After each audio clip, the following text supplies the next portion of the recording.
People who watch The Crown, people who watch all those sort of programs, they see that and they think that's how the family are, and it's not how they are at all. I mean, they're so down to earth, lovely, normal people. And as I was serving him, he hadn't looked at me and he was going, "What's that smell?"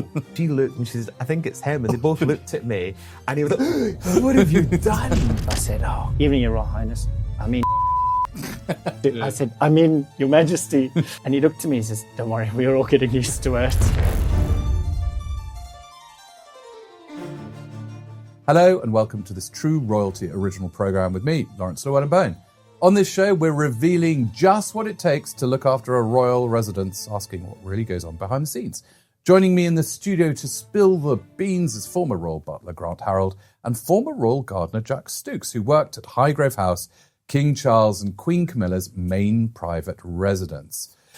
Grant, was working for the royals always on the Harold agenda? Is it something you always wanted to do? From a very young age, I was a bit of a strange kid because all my friends were into footballers and rugby, and I was more interested in Queen Elizabeth and her family. So whenever there was a documentary or any kind of event that was being televised, that was my excitement. That was what I loved. What was doing that to you? What was compelling you to do that? I think it's because for me, not so much when I was very young, but from a teenage point of view, I hated school, hated high school. You know, I was one of these kids, sadly, that got bullied.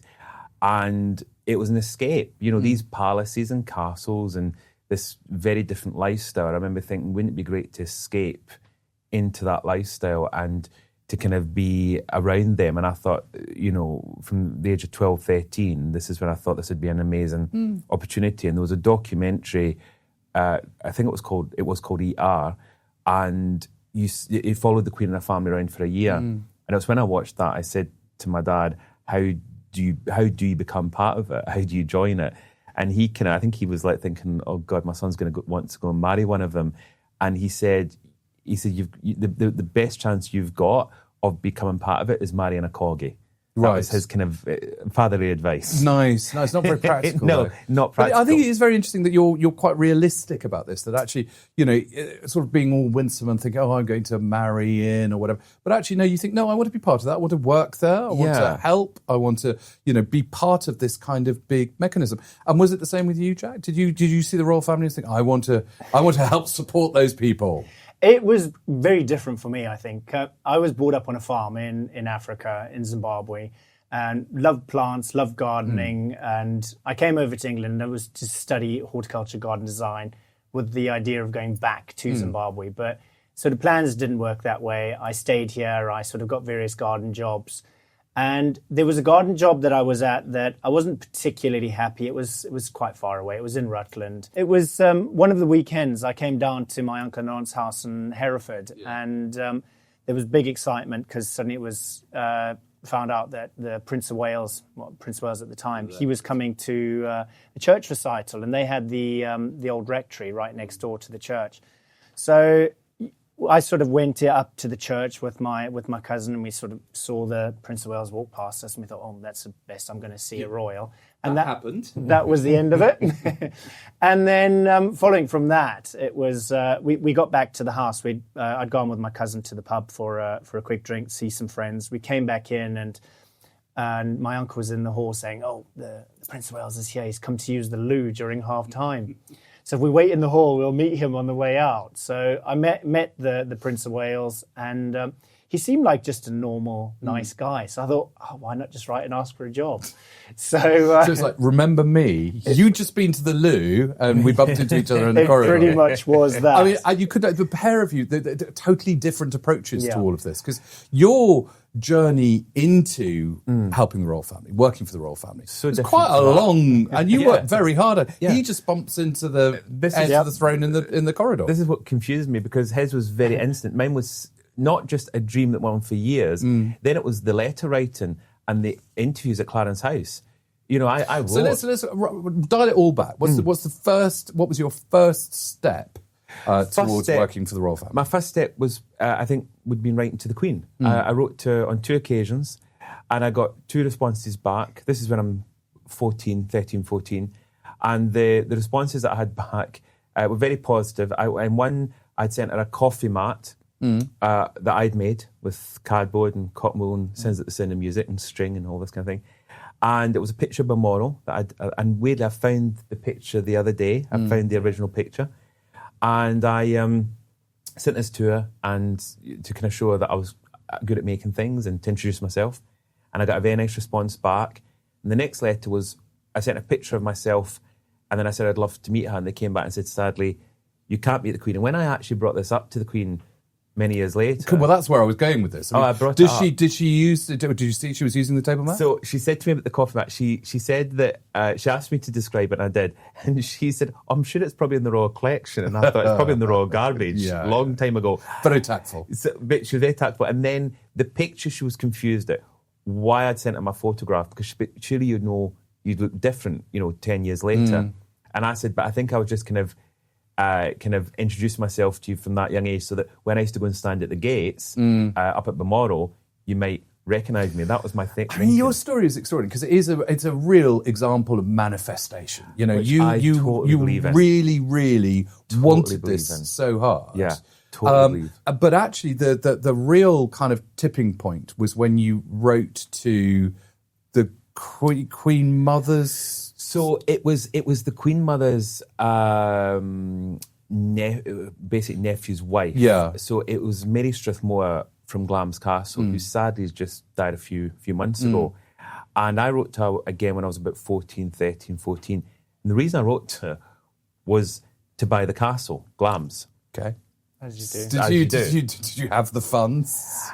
I don't even know what I was thinking. I also informed her that I wanted to buy the contents. Yeah. Not just the castle, and the contents. Well, that makes sense. I mean, you don't want to go shopping. No, exactly. Exactly. You don't want to get all that hassle. I just want to move in. Yeah. And she wrote back to me, and I remember at high school, my registration class at high school, I got this letter came in with the Glamis stamp on it. And my teacher was very impressed, the registration teacher, wondering why I'm getting aristocracy writing to me.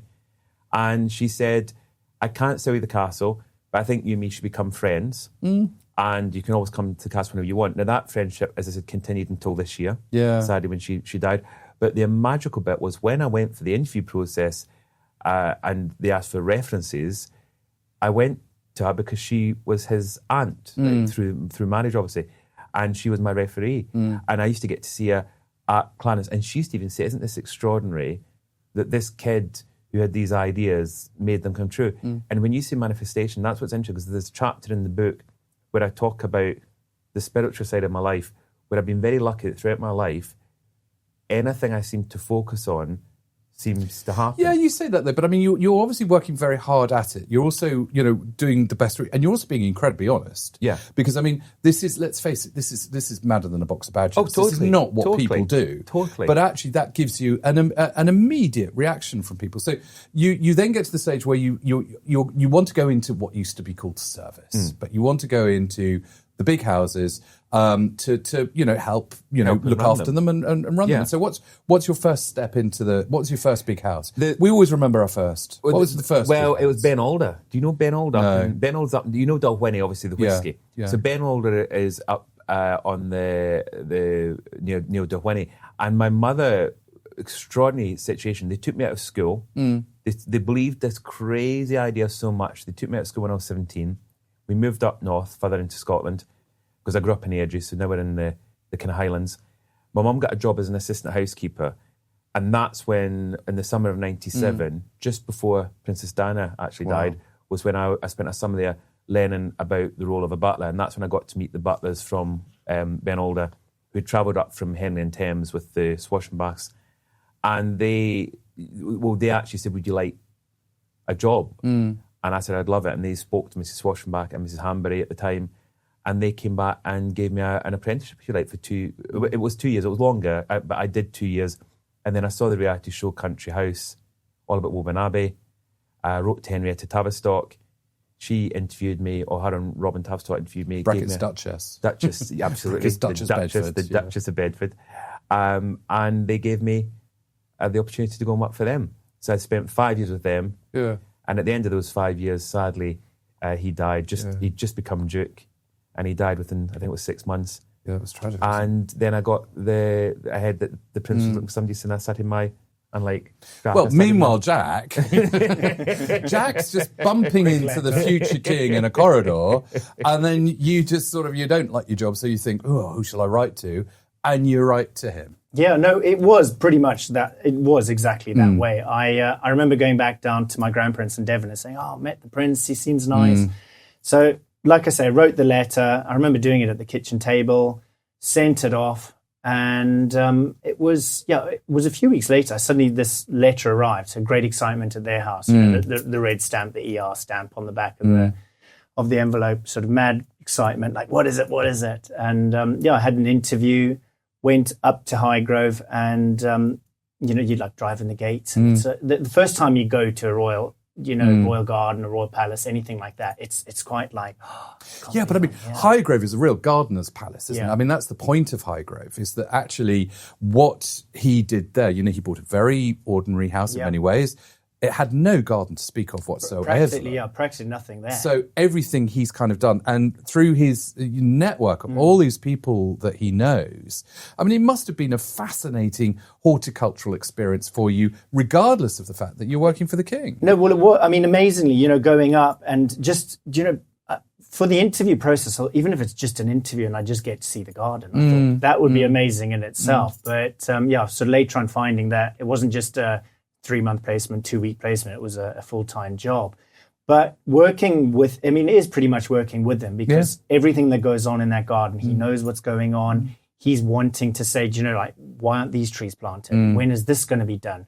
Are we getting these certain aces in? What's happening with these roses? This rose is the wrong pink. We need it to be slightly pinker. We need it to be slightly pinker or slightly more scented. Yeah. And, it's down to every single detail. And I mean, you being an artist and him, you will completely understand that. Going round that garden, it's like the artist is actually painting everywhere you look, there is design. Everything is, even the fact that, there's a weed there is actually part of his vision. Yeah. And there were always these stories that, particularly after a tough week, he'd come back to Highgrove, he'd take his jacket off, he'd be out in the garden with you, kind of, picking, scrabbling, doing all of this kind of stuff. He would come home, and, if it would be a helicopter, if it would be the car, straight into the house, like you say, work clothes off, garden gear on, straight into the garden, whether he might, be going down to check what's going on in the vegetable garden, what's available for him for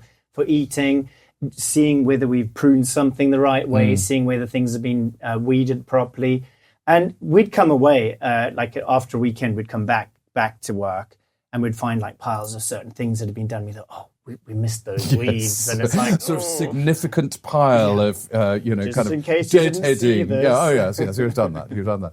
But so Grant, there you are at Woburn Abbey, which is a spectacular country house. Amazing. Actually kind of borderline palace in many ways. Yeah, and it used to be twice the size. Well, a whole wing and parts of the sides were all demolished in the 50s. So it used to actually look quite similar, I suppose, to Buckingham Palace back in its day.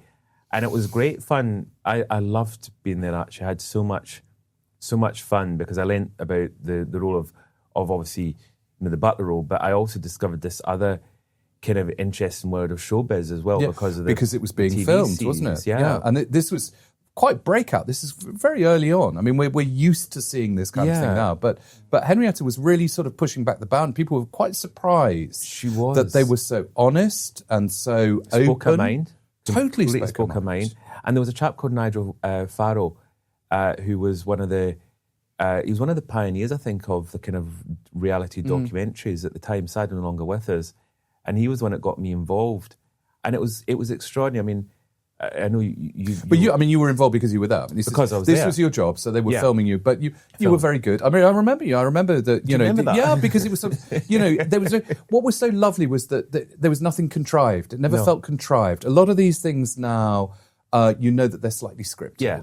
But there never was that with Country House. No, they would just turn up, and you'd be in the middle. Say I was in the middle of dusting something or moving something, and they'd say, "Can we just film this?" And they would so they didn't really interrupt us. Or I remember, wasn't intrusive. Not intrusive. No. Or they would have us maybe I'd be serving the lunch or something, and they would just stand there and film me serving the lunch, and it was great fun. And it was also nice from the point of view with my parents who are no longer here, but kind of watching my interaction with them a little bit, especially my mum. Yeah. My mum was so young back then when I watched it back. But it was great fun, and it was also interesting getting to meet so many, can I say, famous people who I'd never. This is a whole entire new world for me.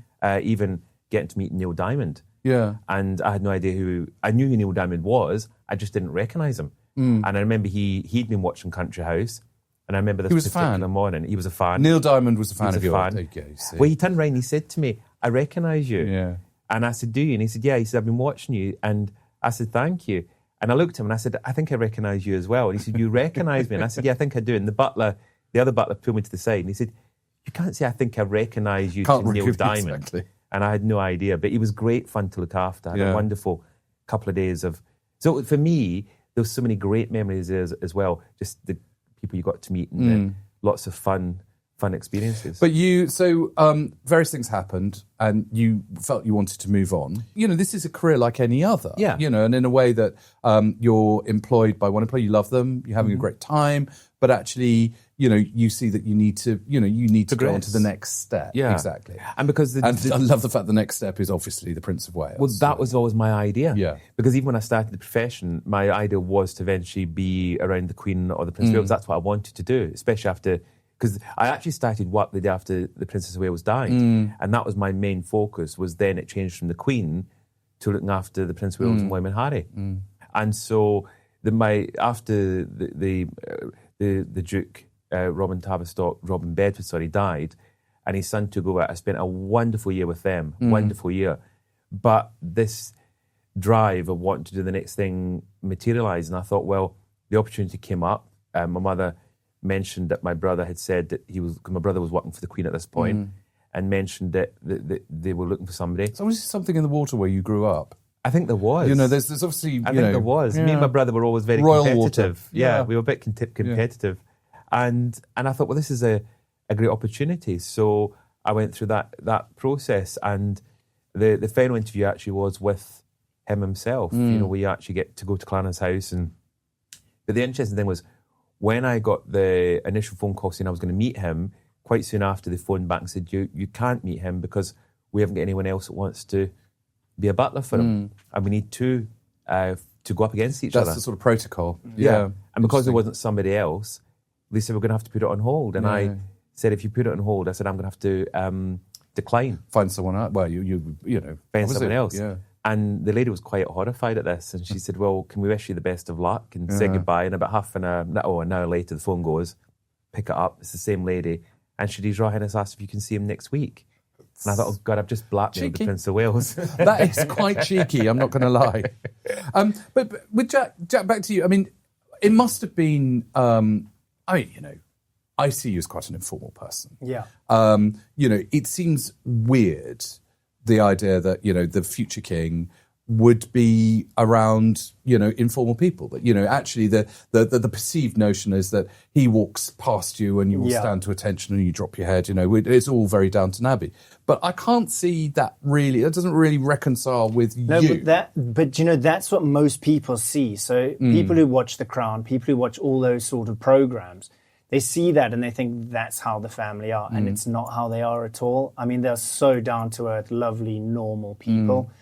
And that's what I found going into to work for the royal family. Whereas I know Grant, you know, he's sort of had that whole, I want to work for this amazing royal family that I'm seeing on TV that have this way about them.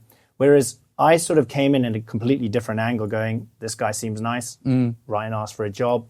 Got a job. It was because of the garden. I liked the garden. I wasn't coming in from the perspective of the family. Exactly, but also, I mean, this is a great passion of his. So you know, you're sharing a deep, you know, affection that he has for nature and for horticulture. And that is one of his massive babies. Highgrove is massive for him. Yeah. So coming into that garden, you know, and realizing that, look, this is just a normal guy, and I think maybe I treated it that way. I treated it as this is a family, a lovely family that I work for.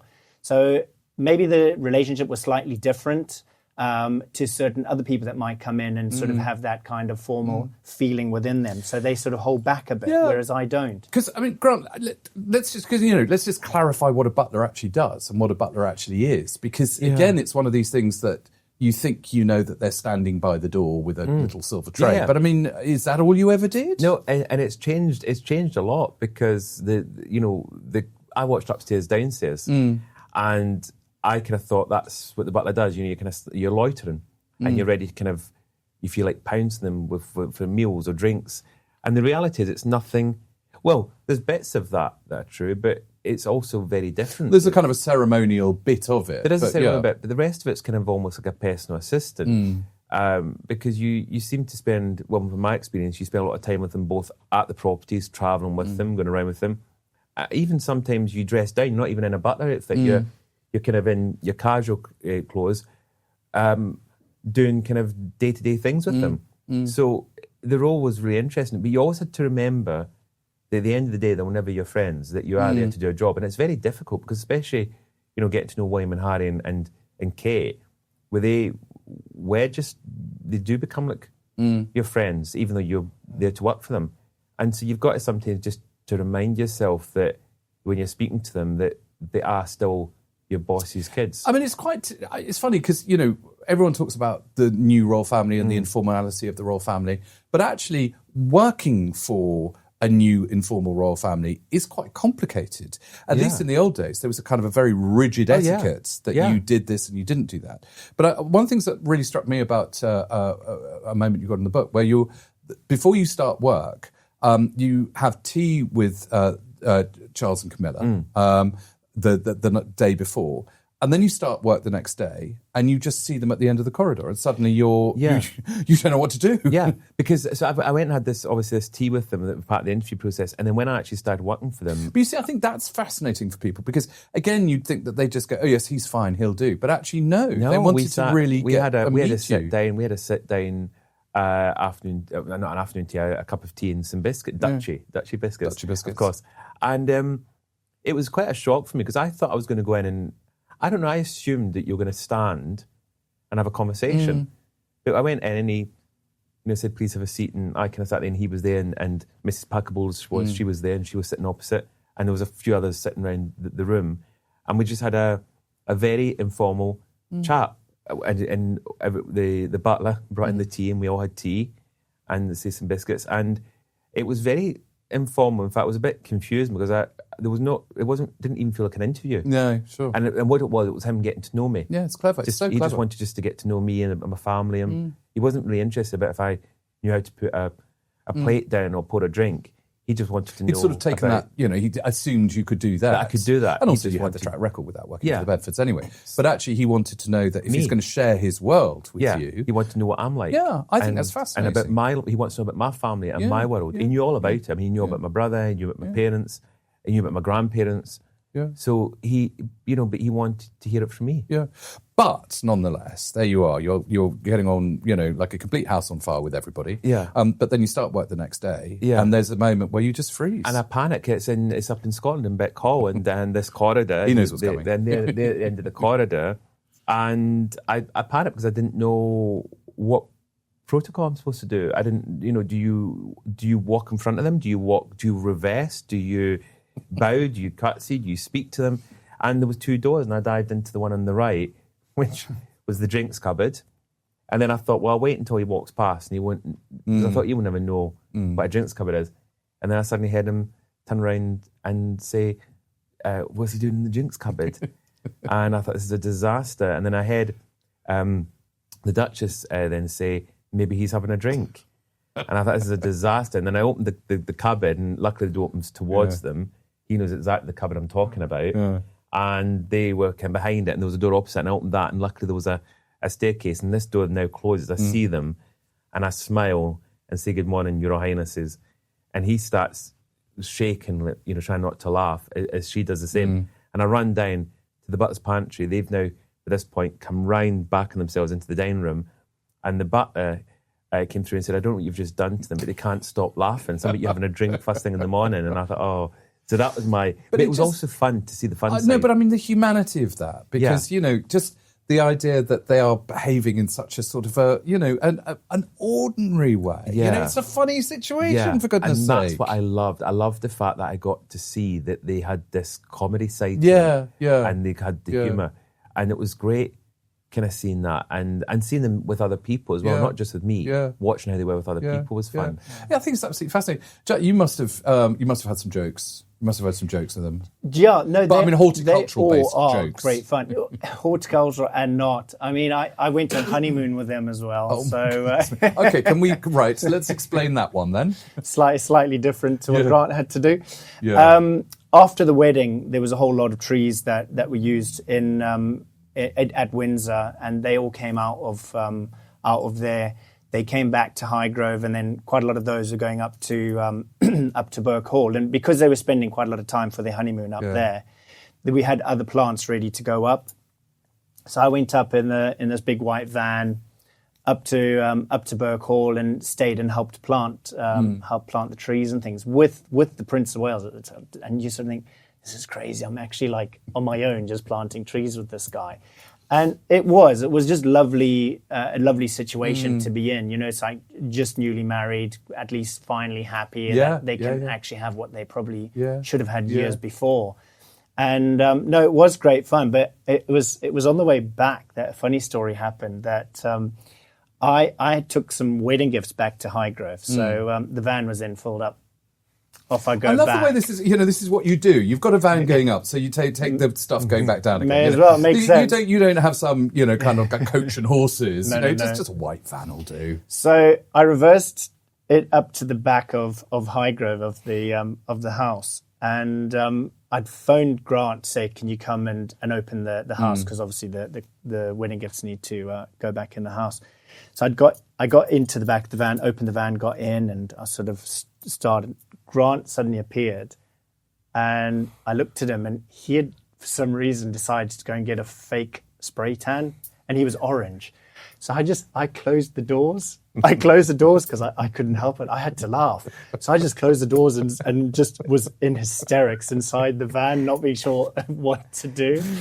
Anyway, that happened, but that caused him some excitement when we're on the return of the prince. That was his reaction, and I was horrified, thinking, "Is it that bad?"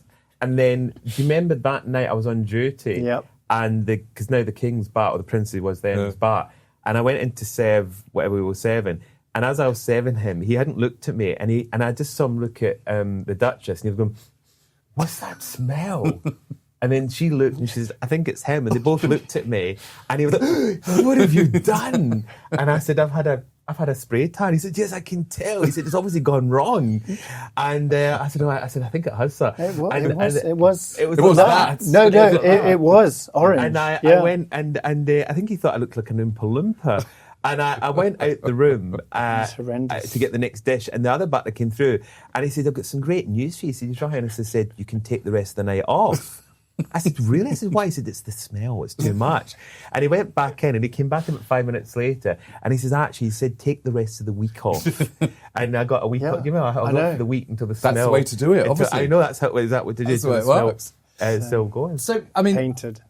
It sounds quite idyllic in many ways. I mean, they sound like, the absolute perfect bosses. You've got this incredible. I mean, every dream came true. Oh, then. Completely. And but the funny thing is, of course, is that actually you were probably a little bit disappointed with Highgrove compared to the places you'd worked. Compared to your vision. Totally. Highgrove isn't a big house. Totally.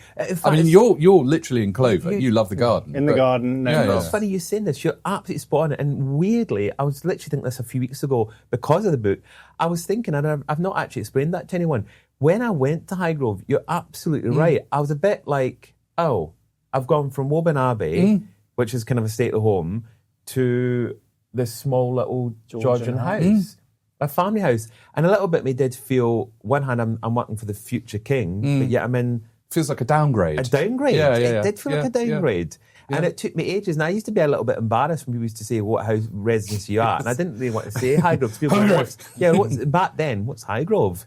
Bet you work at Buckingham Palace. It's like Buckingham Palace, but it's in Gloucestershire. It's like Buckingham Palace, but just one or two of the rooms. Yes, it's exactly. that kind of thing. But then as time went on, and Highgrove obviously got more and more kind of known, then I was kind of quite proud of that fact. And actually, it was extraordinary at the time that, in fact, he wanted this life. He wanted to live a life that wasn't full of all the kind of unnecessary trappings of royalty, which were feeling, more and more kind of out of step. And in fact, of course, now William and Catherine have said that they want to now move into an even smaller house in Windsor. Doesn't surprise us one bit because we remember exactly that it's not like how the Queen was, because they're very much, they see things, I think it's going to be very interesting because they see things very differently. And the father, likewise, the fact that at the moment he's not using Buckingham, and he is using Windsors, we've been talking about quite a lot, and he seems to be using Windsor more and more, and it's almost like the changes have already begun. But I think the thing about the royal family, they do very subtle, we can see them, but it's not confrontational. There's no kind of big announcement. It would be a very gentle, soft transition. And then suddenly there's a little announcement saying, oh, by the way, you might have noticed they've been using Windsor for more. That's because that's going to be... find it more convenient. So that's the kind of thing that happens. But garden-wise, it's the same, because you probably notice at Sandringham, he's been doing a lot of changes to the garden. He's brought back the whole topiary parterre, hasn't he? And that was to do with, his childhood with the Queen Mother. Yeah. So that's all being brought back, and that's to, get that advertised pretty much for people coming in and visiting the garden. Yeah. Same at Balmoral Castle. Yeah. Massive changes going on at the castle gardens. Again, that's for visitors. That's not for him. So all of these garden changes that are happening are happening for getting visitors' numbers in, getting figures and money coming in. But also, of course, this properties. Is about. You've also got to see it as sharing. That these were ultimate. These were absolutely forbidden to be seen by anybody up until really very, very recently. But actually, the late Queen kind of started it with Windsor Castle after the Windsor Castle fire. The fact that people were allowed into Buckingham Palace for the first time. Yeah. Actually, these are things. These are national resources, aren't they? These are national treasures. These are things that we should all have access to. They are, and I think that's the plan. My feeling going forward, we both feel that going forward is that a lot of these residences will become more accessible to the public. Yeah. And I'm not saying they won't use them, because they will use them. Sure. But I think it appears to be, from William's point of view, is he likes his little house up at Windsor. And this kind of a reality to the life. Yeah. Kind of, and what is interesting about this next story, and obviously you'd spent a lot of time with William, didn't you? And Harry. Yeah, Harry. And then Kate as well when she came along. Is that both of them are obviously very keen that their world, their life, should be something that works for them. 100%. That's it. Full stop. The fact that there is the royal stuff to be accommodated as well. That's definitely William's view. 100%. I mean, the Queen used to always say that she put duty before everything. And what I've noticed with William and Catherine, or we've noticed, is that William and Catherine both made it very clear that health and family comes before everything. So that's a massive change.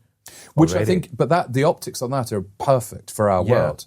That actually I think most people would find it very strange now for William to be saying, oh, no, the country comes first. Of course. Yeah, forget about my wife Catherine and my family. First. But tell me about William's genes, Jack. William's genes are my genes. Yes. I haven't told really anybody this story, but this is what happened. I was going to Zimbabwe for Christmas, and we came down and we stayed at John Mills's house for the night, because we knew the Mills family. So stayed there for the night, and then the next morning I sort of put on my clothes I was going to wear on the plane, and I said to Grant, "Do you mind taking my jeans and my jumper and things back home?" So he's like, "Yeah, no problem." Anyway, he then went on up to Scotland to see his family, I think. He then decided to wear my jeans and go for a walk, and I think he tore some part of the jeans. I fell. Oh. So unbeknownst to me, while I'm at home, he goes back to Highgrove, asks the housekeeper, wasn't it?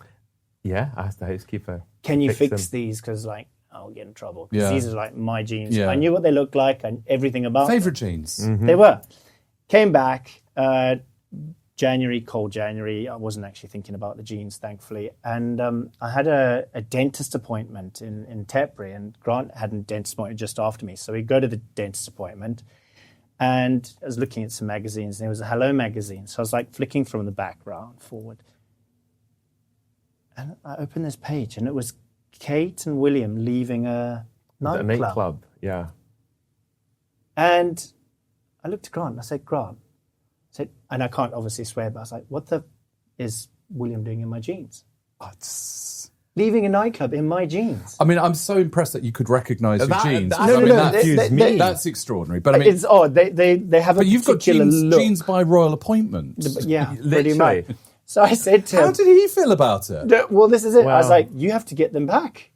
So he had to go and grovel and get my jeans back. It was but, so awkward because I remember going with when we went through his jeans to find them, and he said, "How did Jack know?" And I said, "Because you win Hello magazine." And he Yeah. was like, "But how did he recognise them?" I agree. And that's what. But what I also told William that he thought was funny that I've never told you, and I'm going to tell you now. Do you remember the jacket? You remember your cream, your yellow?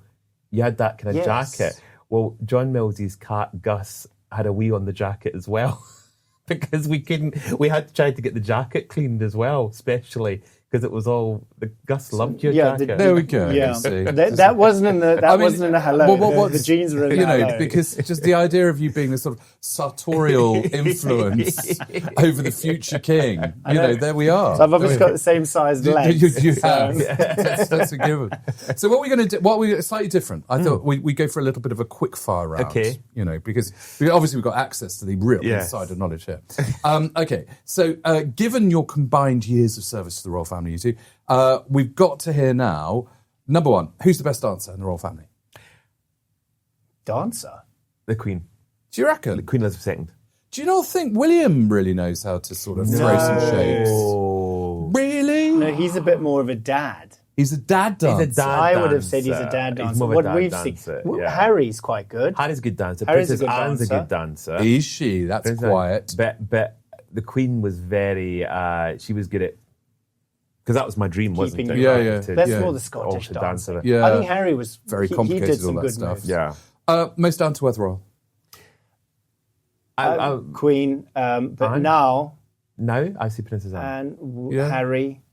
Well, this is what's funny is that actually so many of them are. So Yeah. the list is quite Yes, like long. you're trying to, Need like, to do it the other way you know around. what I Who's mean? the most snooty I'll royal? tell you why I say down to earth Anne. The reason I say that is recently somebody pointed out to me, which is a really good example, that she got out of a car recently and she insisted in carrying her bags. Everyone was trying to take them and she wouldn't. And I'm not saying that the other royals don't carry their own bags, but she made a big thing of it.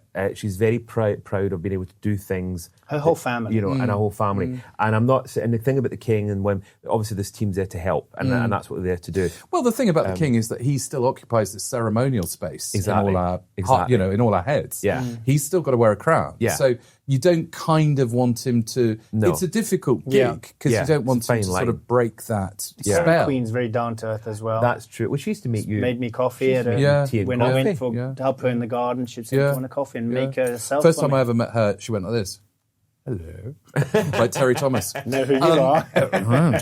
Who was grumpiest royal? Prince Philip.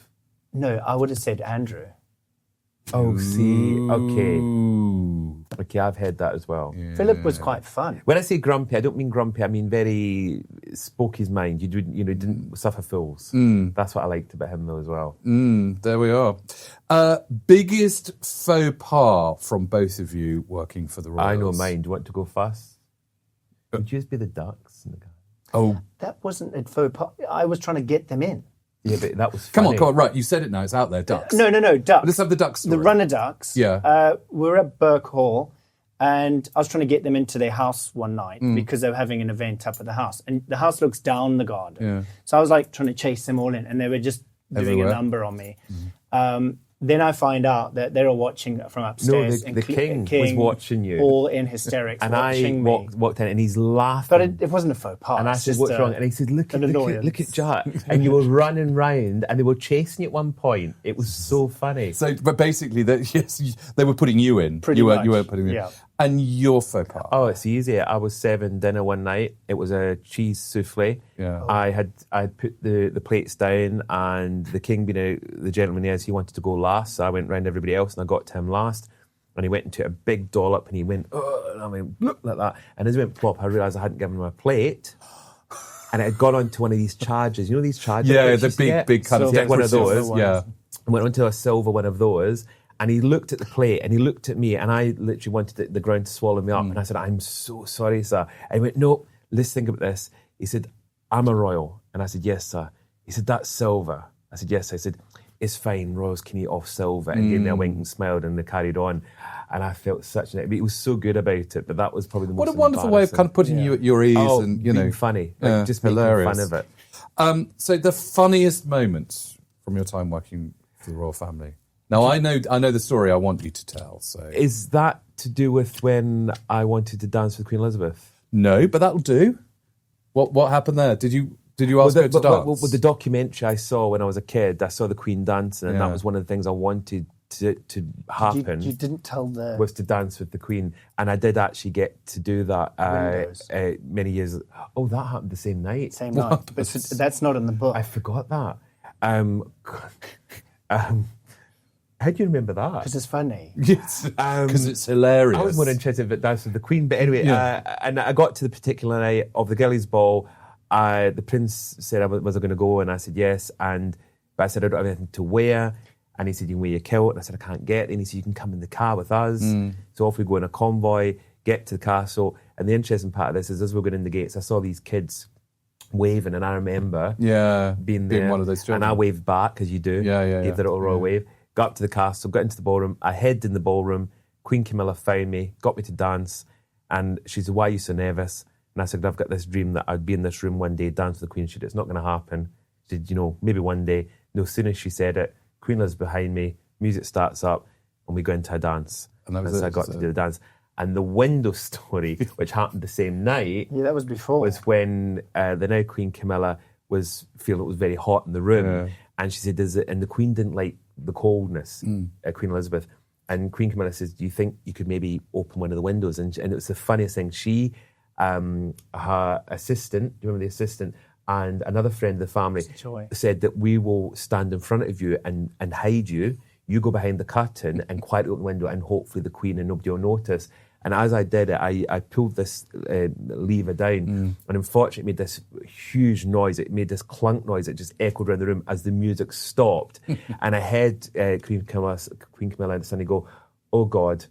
And I thought, I wonder what happened. And I looked out behind the curtain, and I said, I've managed to do it. And I looked round, and there was Queen Elizabeth looking directly over all of us, just glaring. Blue eyes. Yeah, and like lasers. Literally. And Queen Camilla said, yes, Grant, do you mind closing the window? And I had to go back in and close the window again. Good and recovery. Oh, what a disaster. And what's your funniest moment other than the runner ducks? So, you know the change of His Royal Highness, Your Majesty. Yeah. It took a while. I can imagine. And you still get confused. If you're talking about them now, you say the Prince of the King, and then William, and then he's the Prince of Wales. So it's all a little bit convoluted. There was a leak in one of the pipes, and it was during. It was after hours. We were all having a staff barbecue, and we got a call from one of the butlers saying, "Can somebody go and fix a leak?" So off I go. Had a hot dog, I think. So I was half eating my hot dog, trying to find this leak, and I was in this hole trying to turn everything off, and I heard somebody walking in. I just thought it was one of the police. So I stood up and looked, and the king was like just about right near me. So I said, "Oh, even Your Royal Highness, I mean, sorry to say that word." And that came out, and I suddenly went, what do I do? I said, "I mean, Your Majesty." And he looked at me and says, "Don't worry, we're all getting used to it." So that, I suppose that's quite a funny faux pas. Yeah. That apologies kind of happens. for the word, but we will bleep it. It's thank fine. you. That happened. It's absolutely fine. Yeah. But listen, I mean, that's been absolutely amazing. I mean, one of the things that I think it really comes across from your experience and from your book is that, this is a very special family. Yeah. But actually, not because they are royal, but actually they are really, really nice people. They are. And you know what? We feel very lucky. We've talked about this. The book, people have said to me, will you give them permission and this kind of thing. If there was a problem with that book, it would never have happened. It gets shut down. They would shut it down a long time ago. And the fact they've allowed it is really nice, because it's almost like, unofficially it's getting given that chance to be able to share these fun stories and let people in. Because a lot of the comments, I've been looking at comments people have said about the book, and it's great because people say they're getting a real insight without gossip, without anything malicious, a real insight. And that's what makes us happy, because we've always enjoyed sharing these stories and saying how lucky we are to have the royal family we've got. So that's all we've got time for the show. Thank you to Grant and to Jack. For more of Grant's brilliant stories, you can get a copy of his book, The Royal Butler, My Remarkable Life of Royal Service. We would also love to know what you think. Please do keep the conversation going on our socials. Just search True Royalty TV. See you next time.